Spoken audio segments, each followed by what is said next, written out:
Game Craze, August 11th.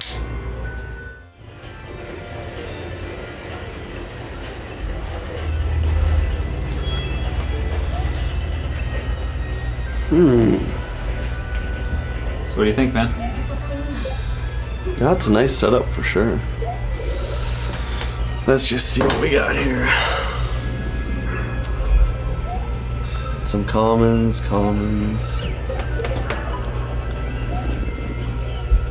Not too bad. Prices are alright.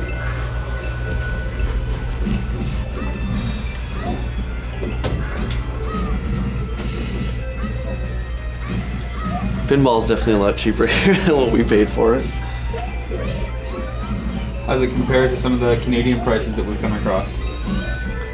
It's pretty decent so far. I mean, we're just looking at very, very common stuff right now, but it's not too bad. $3-4. So. Anything jumping out? Not so much just yet.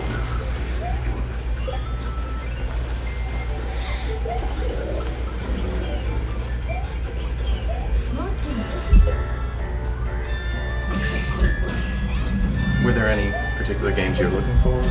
Is this all the NES stuff you have? For the most part, yeah. We have a lot of overstock of kind of the common sports ones and stuff. Right.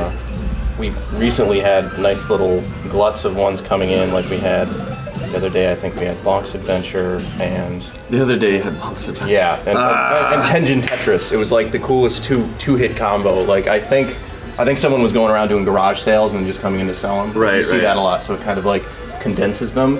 And then collectors come and wipe out all the really cool stuff. What was Bonk's going for? Just curious. I think 89.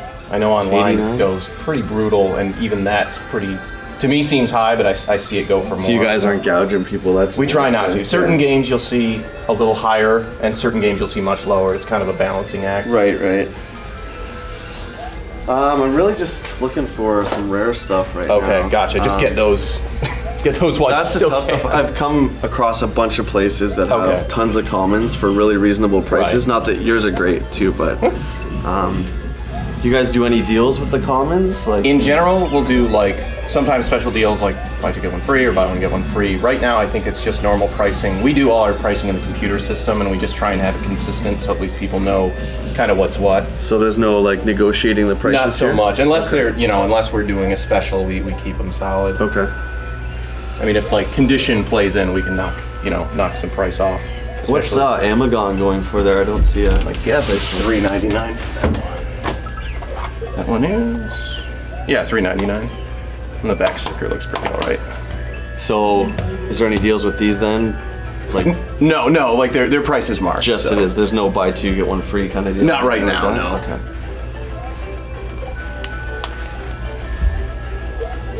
We started coming across weird unofficial stuff like the Famicom release of Street Fighter 2, which is surprisingly decent, but still obviously like aftermarket cartridge. But it's a boot, right? It's not. Yeah, totally. Capcom didn't put it. Yeah. Oh no. Yeah.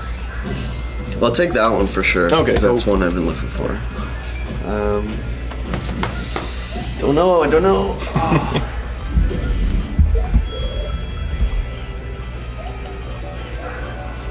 Try maybe the Legends of the Diamond here that you have right. That close to the very first one right here. There we go. Yeah, I'm gonna grab that one. Okay.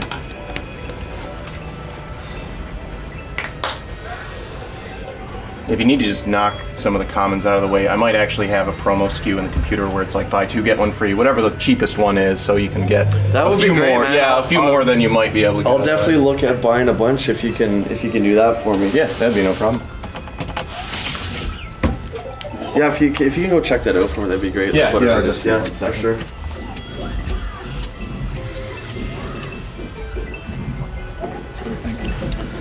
It's not too bad. You hear that Bonks was here last week.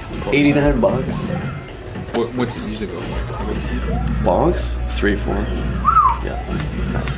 Wow. That's one of the top 5. Could be down the road, right? I'm hoping so, yeah. We'll see. So what games did you pick out here? So we got Legends of the Diamond. Again, these prices are really, really good. Okay, really good. I've never seen that before in my entire life. M.A.S.K is an uncommon game as well. It's in a little rough shape, but I mean it's $3.99, right? So that's cool. I'm gonna grab that. Those two there for sure. How's this play into your strategy? Are they on the more common side, or are they just good finds, or? This one's uncommon. This one I've never seen before, so I don't think I'm gonna get much better than that price. So I'm gonna buy those two. And he's checking out to see if we can get like buy two get one free. So if there was a third one or something like that, he found this key. What are you looking at? What would be another game? Oh, I don't know. Like I said, this first trek into the States wasn't really about. Did you check out this other case much? The common stuff, yeah. The only one I saw over here that might be of interest are the crash test dummies. Yeah, there's the crash dummies. Yeah. Yeah, that might be a good one actually. Yeah, you're totally cool on that. So buy two get the lowest free. Yeah, exactly. That's how we're going. Okay. If that's the case, yeah. Like the crash dummies, the far. Okay. You're right here. Yep. Now, are you trying to get like differentiations between Mattel and Nintendo published stuff? Because I know in Canada, Mattel up until like '90, I think, was publishing all the NES. No, it's just they have the seal on Seal them. of, So okay. none of the Tengen stuff. Gotcha. None of the, Gotcha. Yeah. You're not worrying about those for the most. No, just the licensed ones that were available at retail. That's what we're doing. Okay, cool. So, I don't know here. What's the Disney Adventure one worth? Oh, it's $5.99. Yeah. Okay.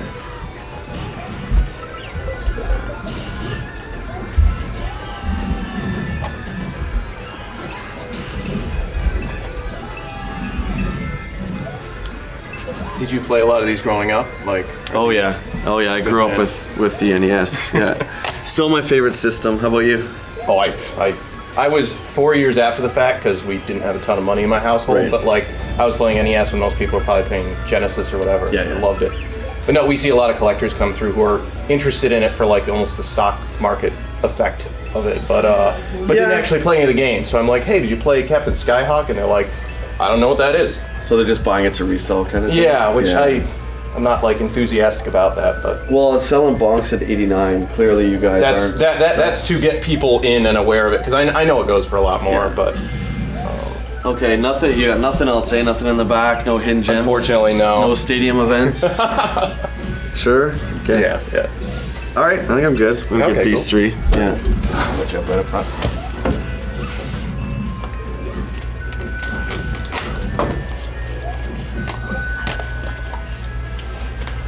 So we got the Legends of Diamonds baseball Amagon, which is uncommon, and I'm glad you saw that crash dummy there too. It's a little rough shape, but for this it doesn't really matter too much on that cart. So yeah. All right, well, onward and upward to the next store. Get No all. rest for the wicked on the road. No, let's go. Okay, Game Craze started up, oh God, we're coming up on, I think 20 years ago in Rochester and Canandaigua. There were a couple owners just started up the store, completely independent, and that would have been, NES stuff was still being sold new in a lot of stores. It was actually a really neat time period because you still had this weird divide with US release and Japanese release on these systems. So like Super Nintendo had been out for a little while. It was really exciting. And the whole model was built on people being able to trade in games they had played so they can actually afford newer games. And it kind of just expanded out from there. I mean, it's still pretty much just the strip right in the middle of like Western New York to upstate and central New York. There's stores in Syracuse, Rochester, Canandaigua. The one out here we just opened up overall about 4 years ago. But it's a lot of fun. I think everyone likes the idea of working in a game store just because if it's your hobby, it's a job where you're surrounded by your hobby, and it's really interesting.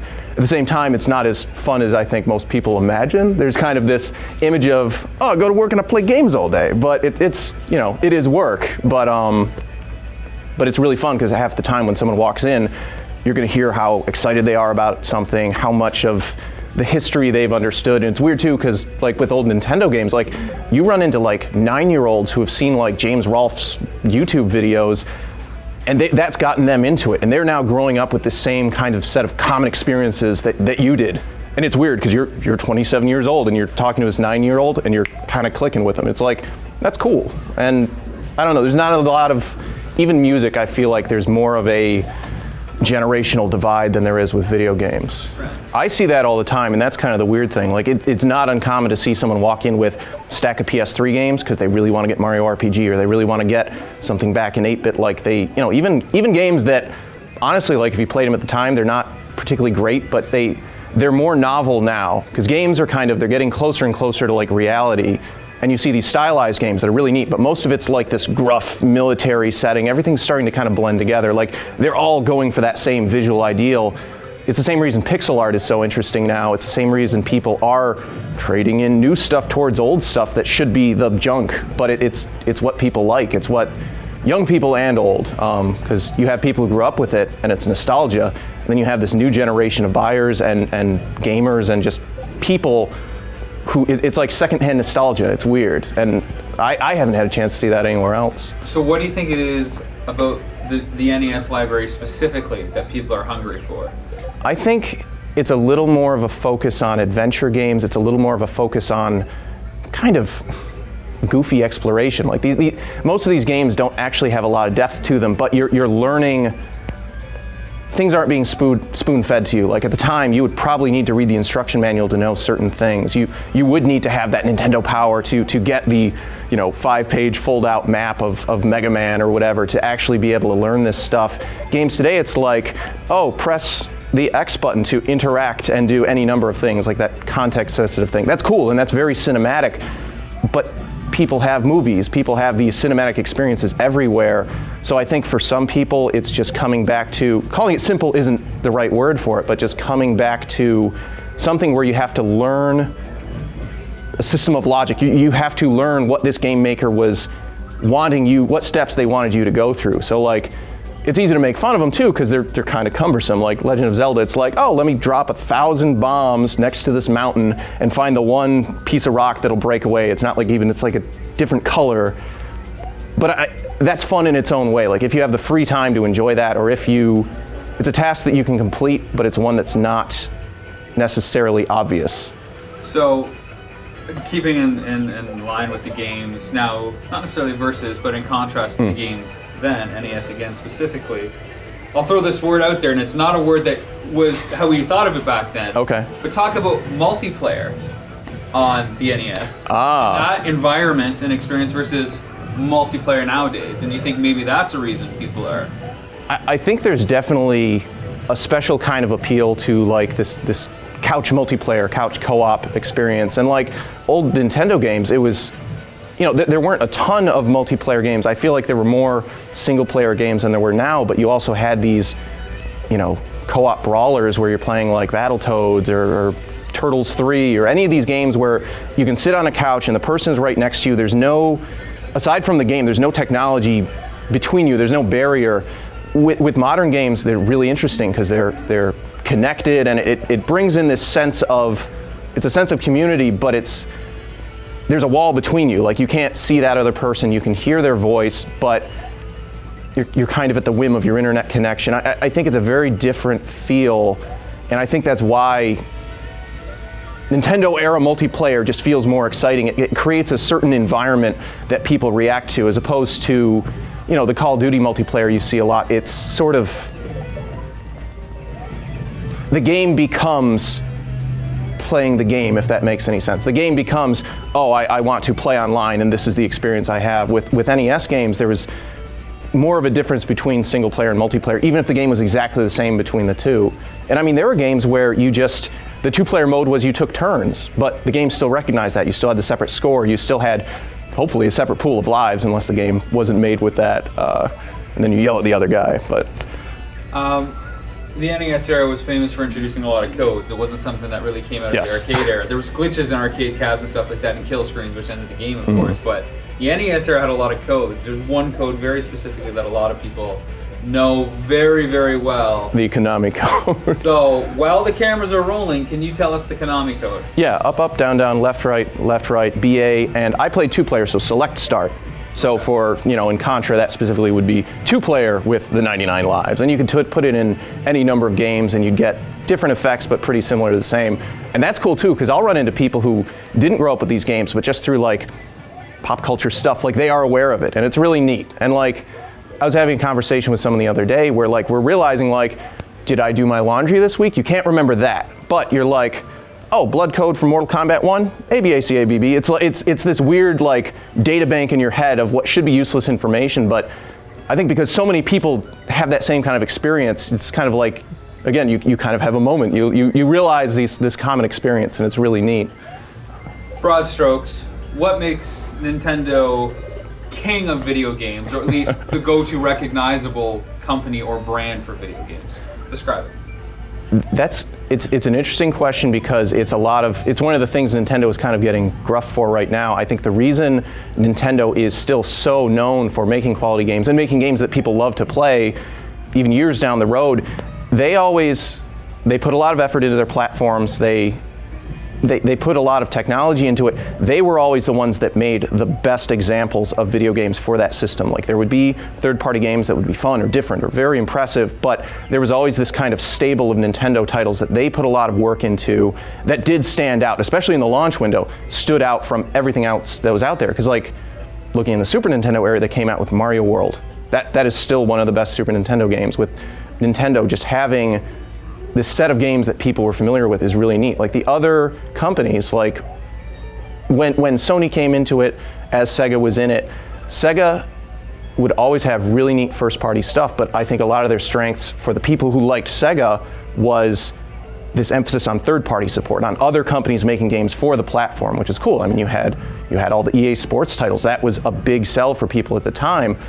But when you look back at that 15, 20, 30 years later, no one's like, well, someone might be, but no one's like, man, I really want to play that Madden 95, but people are like, man, I would really like to play, with Nintendo's case, Mario, or I'd really like to play Sonic, and that was in there, but I think just more of a focus on in-house development for Nintendo gave them something special over the years. And I mean, that might be why they have the problems with third-party support that they sometimes do. Like if you look at their current system, the Wii U, it's like, not a lot of other companies making games for that, and that can be a problem for them. I think in some ways, they know if you put something out on a Nintendo system, that's a more competitive market. Like there are, if you're not putting your work into it, there are better games out there that people will be more excited about buying. And whether it's the resale value on old Nintendo stuff, which is sky high right now, or you can look at like Mario Galaxy 2 came out years back, it's still selling for $50 new. Like people are still happy to pay that for it. So like, Nintendo's kind of the gold standard. It stays as the gold standard over the years, and that's really neat to see. I mean, it's not like I have a vested interest in it being more expensive or anything, but it's cool seeing that happen because they are different. They're different from like every other company out there.